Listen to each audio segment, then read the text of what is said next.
اولاد کی شادی جلد از جلد جوان ہوتے، یہ نہیں دیر ہو رہی، یہاں تک فرمایا ہے کہ اگر دیر کی ہے تم نے اور تمہاری اولاد غلط حرکت میں ملوث ہوئی ہے، گناہ تمہارے اوپر آئے۔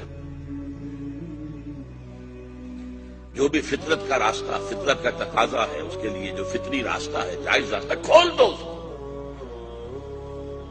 کیا ضروری ہے کہ لڑکا پاؤں پر کھڑا ہو کر شادی ہو؟